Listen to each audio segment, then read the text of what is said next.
Hi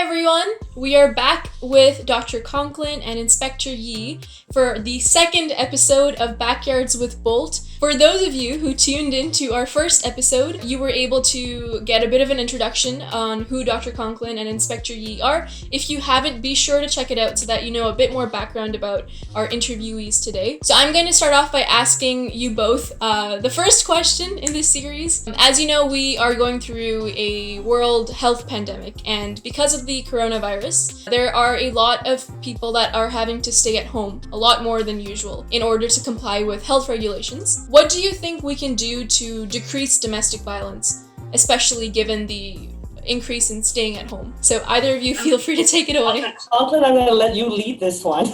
Okay. So I tried to think about this a little bit before today. And I mean, it's a big question. And I think really the issue of how we can decrease domestic violence is very much a social issue. It involves many levels and action at different stages. And I would probably put the most emphasis on education. And I would say, I think really educating men and boys and having that education be driven by men and boys around the value of women and girls in society and the need for nonviolent communication, to me, is pretty key. I as a public health professional, education is very strongly a determinant of many outcomes that we have, health outcomes, economic outcomes, social outcomes. So I would say it really starts with that, and at many levels, right? Primary school education, secondary, and university. So UBC has a role to play in promoting that. So really around education and awareness. And I think in the context of COVID, it's very tricky. There's a real barrier for some people to follow these regulations of staying home, right? It can actually put some people, and mostly women, at risk of greater violence. So I don't know if this is a realistic thing, but if there's a way of providing safe spaces or safe times where people who may be at risk of domestic violence can at least escape, even if it's temporarily, or having the idea that the messages that we give around COVID acknowledge those risks. And I don't see those messages very much.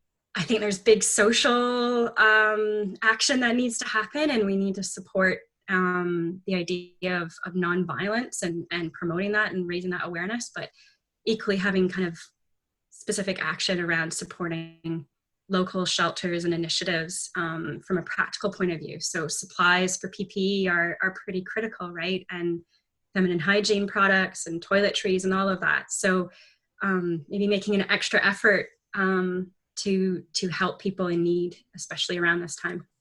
Absolutely. So those are my thoughts. Yeah, and I mean, you talked about education, and Dr. Conklin, you are actually one of the experts on the Bolt safety platform, and you've been providing safety and self-defense tips, and we can definitely show how important education is by providing tools that are accessible. The other thing you mentioned about creating safe spaces, Bolt is actually about to launch a project called Safe Hubs, and it's going to be released by the end of August, and they're going to be safe spaces all around Metro Vancouver. So important to work with other organizations to create these safe spaces. I pass it over to you, Inspector. So I'm going to approach this question from a sort of more on the ground, in the moment kind of situation. What I want to make sure that I convey very clearly is that the person that is being subjected to violence, or the potential of it, the stress of it, whatever that person is dealing with, they are not responsible for the aggressor's behavior. That needs to be very, very clear. So it is not their fault on any level that the person who is the aggressor is behaving badly. So with that said, if there currently exists an environment where domestic violence is present, or where there is a high likelihood and the environment is unsafe, from a protection point of view, from a self-care point of view, if possible, is better to remove yourself from that environment, again, if possible. But if, home is the only place that you have, safe houses, women's shelters are places that, are options if you're in danger. If you're in danger, you need to call 911. Anything that's immediately happening at that point that endangers your health or safety or those of your loved ones, that needs immediate attention, and that means a call to 911. After that, however, when things have calmed down and the immediate danger has left, there are other things that can be considered. When you live in an environment where domestic violence is a factor, or the potential of it is a factor, I equate it almost, from the conversations that I've had with our clients in domestic violence and sex crimes, the theme of their feelings is that oftentimes it feels like they're living and walking on a minefield. They just don't know where they're going to step next, and there might be an explosion. For some of these people, they understand what some of the triggers are from the aggressor.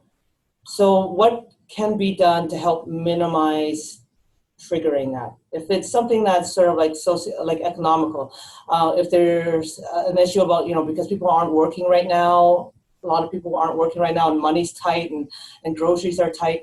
If there's a way to alleviate that stress factor that might trigger that, maybe going and getting food from the food bank or from friends or whatever to help take away that one stressor.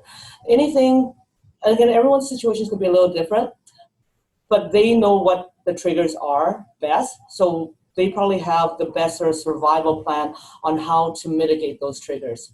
So for the interim. But for the long term, the violence in a domestic situation is never going to get better on its own. So the person that's being subjected to the potential violence or the violence needs to have in play at least the planning of an exit plan. And by actually planning something that's actionable with a foreseeable positive outcome, actually will give the person hope and motivation to move towards that and not feel stuck and helpless and alone in that really sort of tenacious sort of situation. Does that make sense? Absolutely. Yeah. So so for me, that's probably the most immediate practical kind of approach to decreasing the potential rate of it. But again, the best solution is to remove oneself from that situation. But I know realistically, again, from the hundreds of women that we have worked with, thousands of women that we have worked with, that is not always a feasible possibility. And sometimes an exit plan may take years in the making, but it's in the making. So that's hopeful. Absolutely. What you mentioned earlier about really going out in the community and talking to the people that are being subjected to domestic violence and survivors of domestic violence, they are really the ones that have this lived experience. And it's so important that when we're having these conversations to remember that each person has such a different story, a different journey, and we really do need to respect each of their individual decisions. And I'm glad that we were able to discuss that. Let's move on to our next question. It's quite related to the first one that we talked about. What are some things we can do to make our communities safer for everyone? Right. Okay. Well, I guess I'll start off. I think there's a lot of I suppose techniques or strategies that do exist already, and I think highlighting those are important. So, we have this concept of a neighborhood watch, which I certainly grew up with, and I believe that was instituted because it was known to help reduce crime rates in neighborhoods and communities. The idea, obviously, that neighbors look out for each other, and if they see anything suspicious, they'll take action. So that speaks to a sense of kind of cohesion within a community, right? So how do you promote social cohesion? Well, that's a big sort of social structure question again, really, right? But elements of that are, things like really well-lit lights and lighted areas to create a sense of safety in a neighborhood, right? And having buildings that are relatively occupied as opposed to whole areas of a city perhaps or outside a city that are kind of desolate and not occupied or have empty spaces. Those are physical things that can affect a person's perception of safety and create a risk or a less of a risk for things like crime, violence, etc. Right? So there's sort of infrastructure aspects of that question, I think, as well as the social aspects of the cohesion. And I think it would be really useful, and I haven't seen this in a context of perhaps identifying safe places for women, but we see rainbow flags in stores or in shops or streets that represent the idea that that's a safe environment for people from the LGBTQ 2S plus community, right? So maybe something similar for women, like a symbol that becomes international and recognizable to reinforce this idea of safe hubs, safe places, that if you're being followed perhaps late at night or you're just feeling insecure, you can go to, say, that corner store because it has that symbol, and you can ask and say, I think I'm being followed, can you help me? And that person knows what to do, call the police or lock the door or what have you, right? So having indicators of some kind, either a sign or whatnot, and just ensuring that all neighborhoods have the resources they need. We do have big disparities even within Vancouver around neighborhoods that are well resourced versus others that aren't. And those resources include good housing, good buildings that aren't falling apart, lights on all the streets, not just the main streets. So I guess that would be my initial thoughts around how can we, what we can do to make communities safer. That's what I would say. Absolutely. I'm going to echo quite a bit of what Dr. Conklin just said.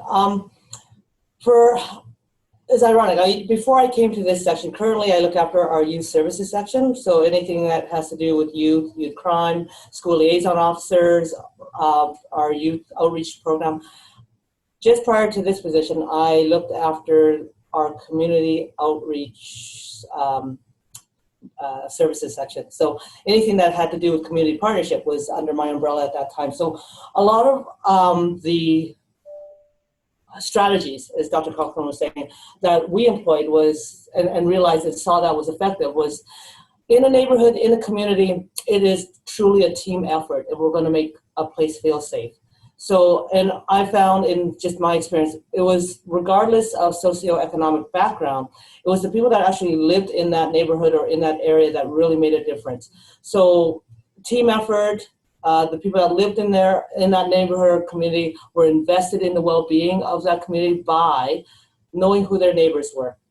Like just starting with their own front door, making sure that their house in front of their yard, their windows, things were tidy, things were kept well, shrubbery was kept low, so that you'd be able to see clearly around the property. Neighbors knew each other. There was interaction, supportive interaction between neighbors. The neighborhood would get together and have community type programs like Block Watch, neighborhood parties, neighborhood garbage pickups. The local neighborhood policing office was oftentimes not too far away, and they would engage them to come and hold events in the neighborhood. Again, improving lighting around houses, schools, even the commercial stores that would be nearby. Even creating activity groups. Some neighborhoods that we were working intimately with had a lot of single mothers in the neighborhood, and therefore, they would be pushing their children around, sometimes late at night, coming off the bus and stuff. But the single mothers got together and they started doing like afternoon matinee events for their kids, and then they were able to socialize. And while they were socializing, they would invite speakers to come and talk about financial literacy, or women's safety, or how to, what cleaning product was better than others, and just stuff like that. But again, creating that sense of collectivity, we're all in this together kind of thing. We're watching out for each other. So creating activity groups, also creating nice green spaces.